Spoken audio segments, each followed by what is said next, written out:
بسم اللہ الرحمن الرحیم. السلام علیکم. Welcome to this important video. اس ویڈیو کے اندر ہم ڈان نیوز کے ایک important article leveraging climate capability کو ڈسکس کریں گے، جس میں ہم اس کے امپورٹنٹ کی پوائنٹس، اس میں ڈسکس ہونے والے ورڈز اور ان سے ریلیٹڈ فیکٹس اور ڈیفیکلٹ ورڈز کے میننگ کو ڈیٹیل کے ساتھ دیکھیں گے، جو کہ آپ کے لیے بہت زیادہ ہیلپ فل ہوگا. یہ وہ آرٹیکل ہے جس کی سمری کو ہم نے ڈسکس کرنا ہے.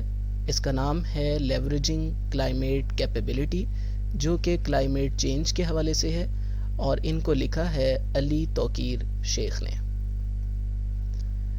اس آرٹیکل کے کچھ امپورٹنٹ کی پوائنٹس، یعنی اس میں کیا ڈسکس کیا ہوا ہے، یہ ایک ورچوئل سمٹ کے بارے میں بتا رہا ہے، یعنی ایک ایسا اجلاس جو یونائٹڈ اسٹیٹ کے پریزیڈنٹ جو بائیڈن کی سربراہی میں اپریل 22 کو ہوا.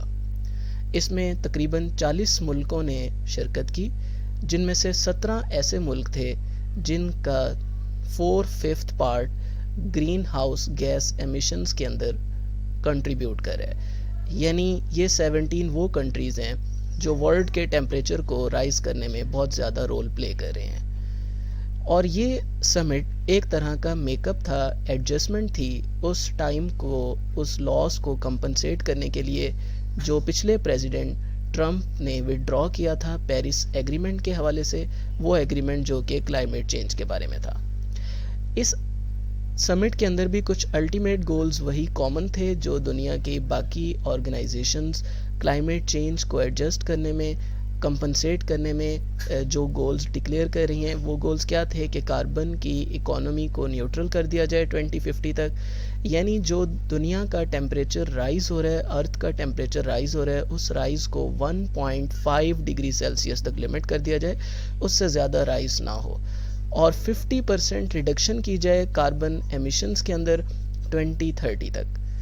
اور جو بائیڈن نے جو 4 ٹریک اسٹریٹجی دی وہ بہت کلیئر تھی اس سمٹ کے اندر. ان میں سے پہلا پوائنٹ یہ تھا، پہلا ٹریک یہ تھا کہ یہ اب تک کی سب سے بڑی انویسٹمنٹ ہوگی جو کلائمیٹ چینج کے حوالے سے ہوگی، اور اس میں جابز کو بائی پروڈکٹ کے طور پر کیا جائے گا اناؤنس، کیونکہ اب تک 70 ملینز امریکنز جو ہیں وہ آؤٹ آف جاب ہیں کووڈ-19 کی وجہ سے. اور اس میں کول کو ختم کیا جائے گا، کول کے استعمال کو، اور اس کی جگہ رینیویبل انرجی سورسز اور الیکٹرک وہیکلز کو استعمال کیا جائے گا، اور امریکہ اپنی لیڈرشپ کو دوبارہ سے حاصل کرے گا جو اس نے گرین ٹیکنالوجیز میں پچھلے پریزیڈنٹ کے زمانے میں لوز کی ہے.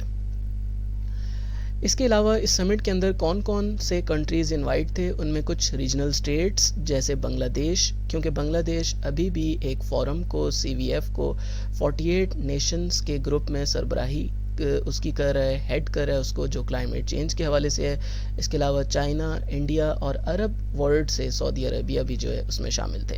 اکارڈنگ ٹو رائٹر پاکستان اس میں انوائٹ نہیں تھا، but it was still important for Pakistan, کیونکہ پاکستان اس سال ورلڈ انوائرمنٹ ڈے کے اندر کو ہوسٹ کرنے جا رہا ہے. اگر ہم ایمیٹرز کی بات کریں، یعنی کون کون سے ملک ایسے ہیں جن کی ایمیشنز جو ہیں وہ دنیا کے ٹیمپریچر کو رائز کرنے میں رول پلے کر رہی ہیں، تو پاکستان اور بنگلہ دیش لو لیول ایمیٹرز ہیں. سب سے زیادہ ٹیمپریچر کو رائز کرنے والا جو ملک ہے جو کنٹریبیوٹ کر رہا ہے وہ چائنا ہے. اس کے علاوہ انڈیا تیسرے نمبر پہ آتا ہے. لیکن لکیلی، انٹرسٹنگلی، ان دونوں ملکوں نے اب دوبارہ سے ری پلان کیا ہے کہ یہ ان کاربن ایمیٹرز کی جگہ اب سولر اور ونڈ انرجی کے استعمال کو زیادہ کر دیں. فیوچر اسٹریٹجی US خود بھی رول پلے کر رہا ہے فیوچر کے اندر کلائمیٹ چینج کو دوبارہ سے کنٹرول کرنے میں، اور اس کے لیے جو کلائمیٹ کے انوائے ہیں جان کیری، انہوں نے ابھی ریسنٹلی وزٹ کیا ہے انڈیا اور چائنا کا. اور اکارڈنگ ٹو رائٹر ان تینوں کنٹریز کے پاس بہت کچھ ہے کلائمیٹ چینج کے حوالے سے شیئر کرنے کے لیے، بجائے اس کے کہ وہ ایک دوسرے پر اپنی فنگرز کو پوائنٹ آؤٹ کریں اور ایک دوسرے کا نقصان کریں. پاکستان کو کیا کرنا چاہیے؟ اکارڈنگ ٹو رائٹر پاکستان کو 3 مین ایکشن پرفارم کرنے ہوں گے اگر وہ کلائمیٹ چینج کے حوالے سے دنیا کی توجہ حاصل کرنا چاہتا ہے، ورلڈ کو کنونس کرنا چاہتا ہے. پہلی اسٹریٹجی یہ کہ پاکستان کو ایمبیشن گیپ کو فل کرنا ہوگا. ایمبیشن گیپ مینز کہ پاکستان کو آئسولیشن کو ختم کر کے گلوبل فورسز کے ساتھ الائن کرنا ہوگا، اور دنیا کا جو اب ایک ایجنڈا ہے کہ وہ ٹیمپریچر کے رائز کو 1.5 ڈگری سیلسیس تک لمٹ کر دیں، اس ایجنڈے کو سپورٹ کرنا ہوگا.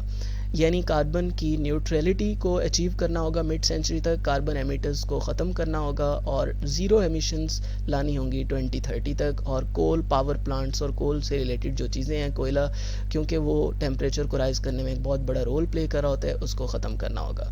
دوسری strategy according to writer, Pakistan کو کریڈیبلٹی گیپ کو فل کرنا ہوگا، یعنی جو اناؤنسمنٹس ہیں، جو پاکستانی گورنمنٹ اناؤنسمنٹس کرتی ہے، ان میں کچھ ایکشنز نظر آنے چاہیے، روڈ میپس نظر آنے چاہیے، کیونکہ اب تک جتنے بھی پاکستان کی پرفارمنس ہے اور جو فیکٹس اور فگر شو کیے جاتے ہیں ان کے اندر بہت بڑا ڈفرینس ہوتا ہے، اس لیے وہ ایک بہت بڑا چیلنج ہوتے ہیں۔ اور تیسری اسٹریٹجی یہ کہ پاکستان کو اپنی کلیئرٹی کو ڈیمانسٹریٹ کرنا ہوگا، ایک تو کمٹمنٹ شو کرنی ہوگی کلائمیٹ کی اسٹریٹجیز کے حوالے سے، اور دوسرا یہ اپنا گول کلیئر کرنا ہوگا کہ پاکستان اب کیا کرنے جا رہا ہے اور اس کو وہ کس طرح سے اچیو کرے گا۔ اس کے لیے اسے رینیویبل انرجی کے یوزز کو، ان کے ڈیولپمنٹس پر بھی کام کرنا پڑے گا، اس سے فسکل جو مالی خسارہ ہے اس کو بھی اسٹرینتھن کرنے میں، اس کو کم کرنے میں بہت زیادہ مدد ملے گی۔ اس کے بعد کچھ امپورٹنٹ فیکٹس آ جاتے ہیں۔ فیکٹس کے حوالے سے دیکھیں تو پیرس ایگریمنٹ ہے۔ پیرس ایگریمنٹ وہ ایگریمنٹ ہے جو یونائٹڈ نیشن نے کیا ہے۔ یہ یونائٹڈ نیشن کے انڈر ایک فریم ورک ہے جسے ہم UNFCCC بھی کہتے ہیں، اور یہ ایکچوئل میں ایک لیگلی ایک بائنڈنگ ٹریٹی ہے جو کلائمیٹ چینج کے اوپر ہے۔ یہ 196 پارٹیز کے درمیان ہوا تھا، جس کے بعد US نے وڈرا کیا تو اب 195 پارٹیز ہو گئی ہیں۔ اس ایگریمنٹ کا گول کیا ہے کہ جو گلوبل وارمنگ ہے اسے 1.5 ڈگری سیلسیس تک لمٹ کرنا ہوگا، یعنی دنیا کے ٹیمپریچر کو 1.5 ڈگری سیلسیس رائز سے زیادہ نہیں بڑھنا چاہیے، اور اس کے اندر کاربن کی نیوٹریلٹی کو بھی اچیو کرنا ہوگا، اور کلائمیٹ کے اندر جو ہارمفل ایفیکٹس ہیں ٹیمپریچر رائز کے حوالے سے ان کو ختم کرنا ہوگا۔ اس ایگریمنٹ سے US نے وڈرا کر لیا تھا۔ پریزیڈنٹ ٹرمپ کی سربراہی میں 1 جون 2017 میں پریزیڈنٹ نے اناؤنس کیا کہ یہ US کی اکانومی کو انڈرمائن کرے گا، اس سے امریکہ کو نقصان ہوگا، اس لیے وہ اس ایگریمنٹ کو وڈرا کرتے ہیں۔ اس ڈیسیژن، جو ٹرمپ کا یہ ڈیسیژن تھا، اسے ریپبلکنز، کیونکہ امریکہ کے اندر دو بڑی پارٹیز ہیں، ریپبلکنز اور ڈیموکریٹس، ریپبلکنز نے تو اس کو بہت زیادہ اپریشیٹ کیا، بیک اپ کیا، لیکن جو ڈیموکریٹس تھے، جن سے ابھی جو بائیڈن آئے ہیں، انہوں نے بہت زیادہ اس کو اپوز کیا۔ اس کے بعد کلائمیٹ چینج کانفرنس، جو کہ کلائمیٹ کنٹرول کے حوالے سے ہے، جسے ہم COP26 کہتے ہیں، کیونکہ اب 26 کانفرنس جو ہے 2021 میں اسکیجول ہوئی ہے۔ اس کانفرنس کا پرپس بھی یہی ہے کہ کلائمیٹ کو کنٹرول کیا جائے، اور نومبر 2021 میں جو یہ کانفرنس ہے یہ UK کی پریزیڈنسی کے انڈر ہونے جا رہی ہے گلاسگو میں۔ یہ کانفرنس اصل میں نومبر 2020 میں ہونی تھی، لیکن کووڈ کی سچویشن کی وجہ سے اس کو 2021 میں اسکیجول کر دیا گیا۔ یہ 26 کانفرنس ہے جو کلائمیٹ چینج کے حوالے سے ہے۔ اس کے بعد کلائمیٹ ولنریبلٹی فورم، اس فورم کے اندر جو ہے گلوبل پارٹنرشپ ہے بہت سارے ملکوں کی جو گلوبل وارمنگ کو فیس کر رہے ہیں، جو اس سے افیکٹ ہوئے ہیں۔ اس کے اندر جو ہے ان کنٹریز نے یہ ڈیسائیڈ کیا ہے کہ وہ ایک ریزولوشن حاصل کریں گے جس کے اندر جو ہے کلائمیٹ چینج کو کنٹرول کیا جائے گا، ٹیمپریچر رائز کو کنٹرول کیا جائے گا۔ اس کے اندر 48 گورنمنٹس ہیں، جن میں 11 فاؤنڈنگ ممبرز تھے سٹارٹ میں، اور اس وقت یہ 2009 میں جو ہے کلائمیٹ ولنریبلٹی فورم جو ہے بنا تھا، اور اس وقت جو اس کی ہیڈنگ جو اس کو ہیڈ کر رہے ہیں وہ بنگلہ دیش ہیں، اور سٹارٹ میں جو سب سے پہلی بار اس کو ہیڈ کیا تھا وہ مالدیو نے کیا تھا۔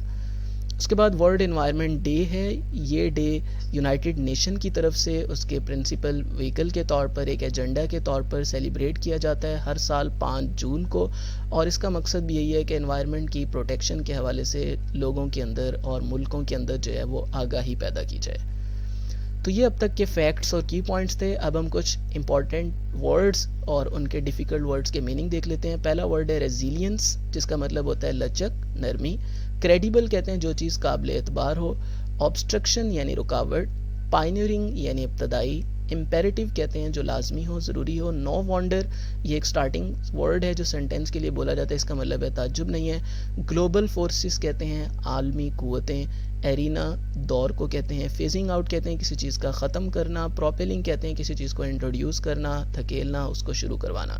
ڈیلیبریٹ کہتے ہیں جان بوجھ کر۔ انوائے یعنی سفارتی نمائندہ۔